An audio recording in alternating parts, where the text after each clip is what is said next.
Grade. This is lesson 2 of problem gambling, and this is Miss Reed. Hope you're doing okay and keeping safe and healthy.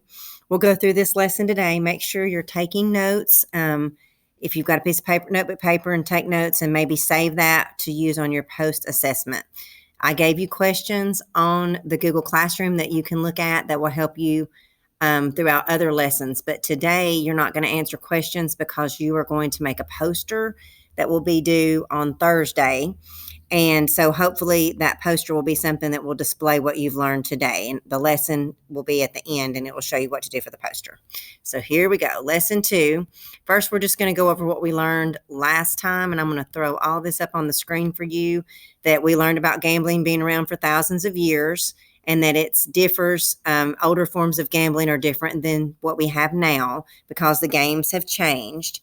And today it's a commercial business. We're gambling against the house. And when we bet against the house has the edge mathematically. And most of the time, we will come out on the bottom. We will lose. There's a third and important difference between the gambling today and in the past.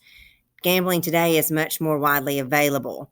We can gamble in lots of places, and you see them listed here like casinos and bingo halls, things that are legal. All forms of gambling are now available on the internet. And so the gambling on the internet makes us able to gamble day or night, even from our homes. Legally available gambling has gone through a lot of cycles throughout history. And those cycles when the gambling is legal, it makes it easy for people to do it, and more types of gambling become legal. Then they decide, it's become a problem, so let's restrict it, and it gets out of hand.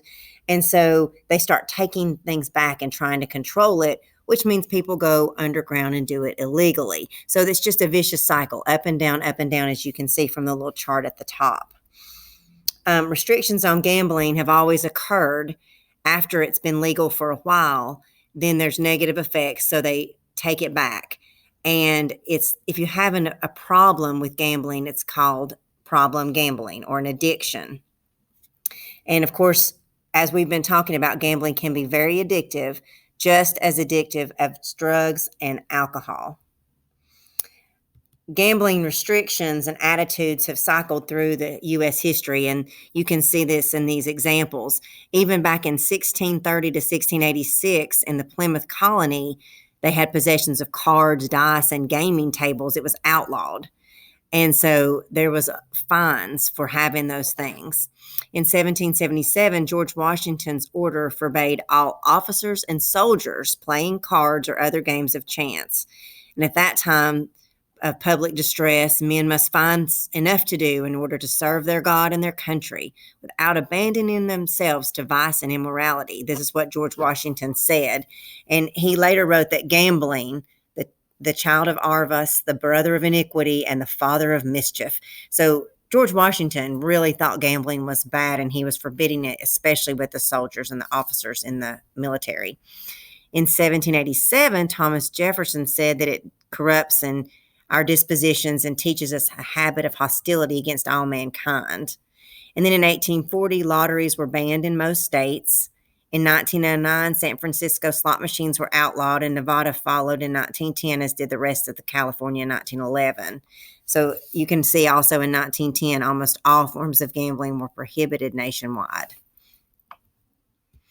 Here's a picture that was kind of interesting.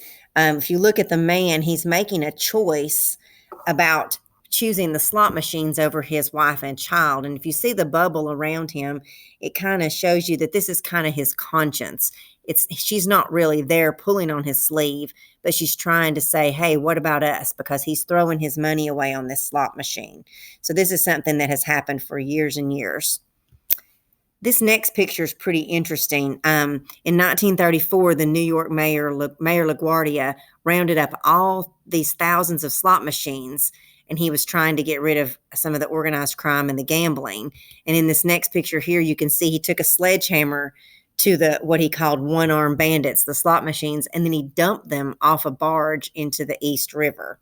So I'm assuming they're probably still there today, polluting the waters.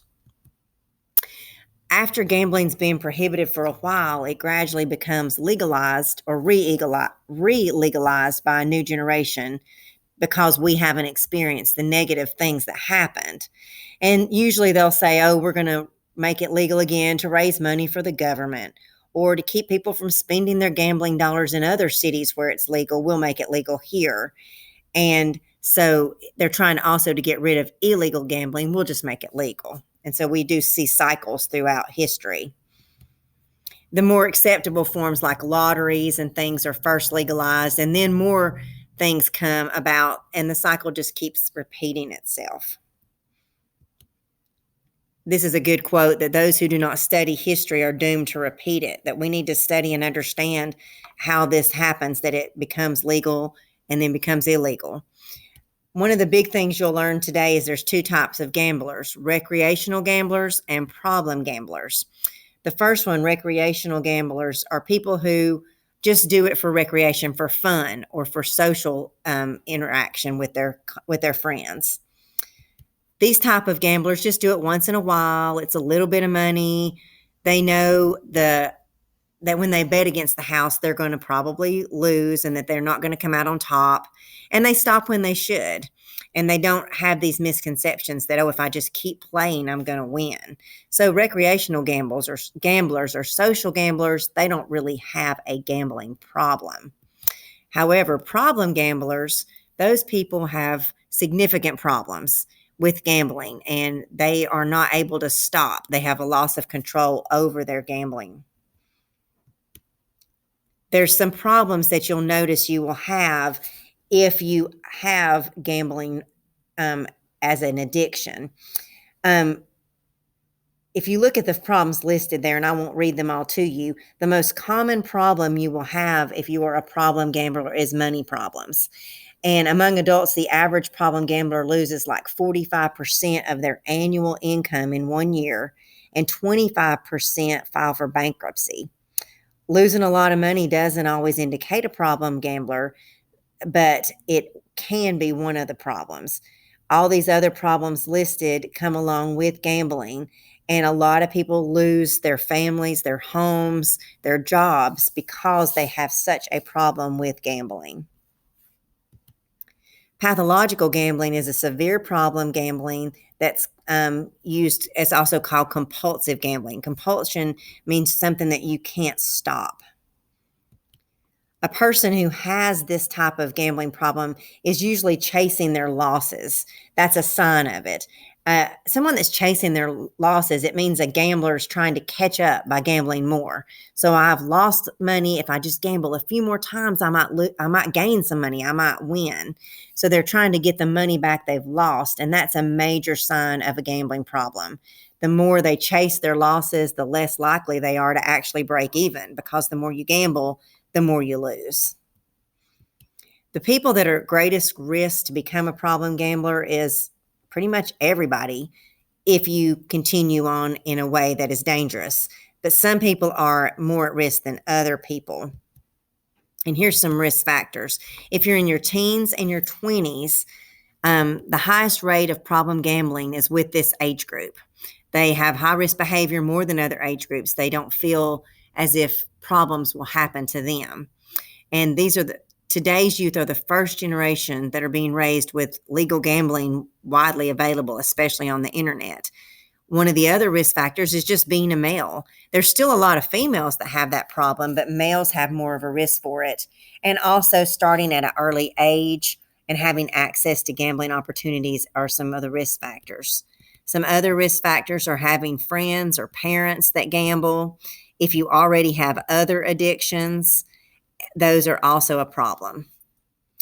Even more risk factors that make it a problem for people is having an early win. If you get a big win the first time you gamble or the first few times, you feel like you're going to be lucky and you want to keep doing it. Also, another risk factor is playing rapid forms of gambling with high frequency betting like slot machines. And most problem gamblers will just sit at a slot machine and keep playing it over and over, thinking that they're going to win, and they're throwing away a lot of money very, very quickly. And here's some even more risk factors is not understanding how it works, which is what we're trying to learn about the house edge and the law of averages and some gambling fallacies, which we'll talk about in the lesson 3. If you have difficulty controlling impulses, then you are more likely to be at risk for gambling. Or if you have mental health conditions such as depression, because gambling kind of makes you feel better for a little bit and you think, oh, that made me feel good, I'm going to do that again. So this says that it is fair to say that all students in this room, or we should say in this classroom, Google Classroom, are at some risk of gambling problems because of your age, teen and tweens. Some of you just because you're males, and some of the other things that we mentioned. There are 3 phases of gambling. The first one is winning. That's you win, you get excited, it's wonderful, here we go, I'm going to do this again, that felt great. Then you lose. So phase 2 is you're chasing your losses. And remember, that's people who are continuing to bet over and over, trying to make up for their losses. If I just bet one more time, maybe I'll win big and I'll make all my money back.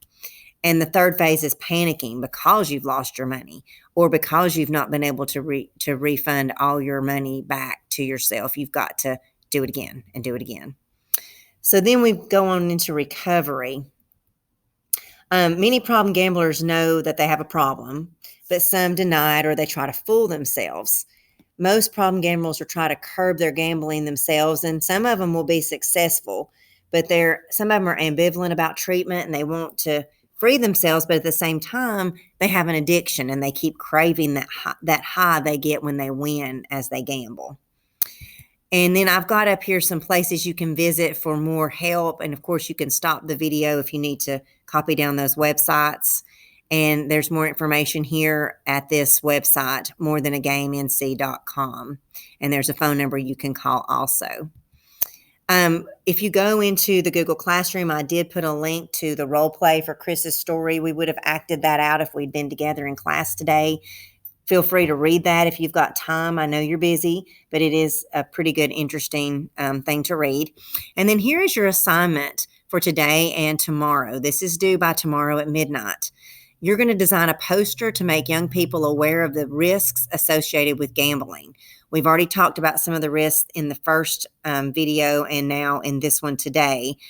You can look back through the video. You can look at your notes. You can look at the notes I've typed up for you from yesterday and today's assignments that are attached.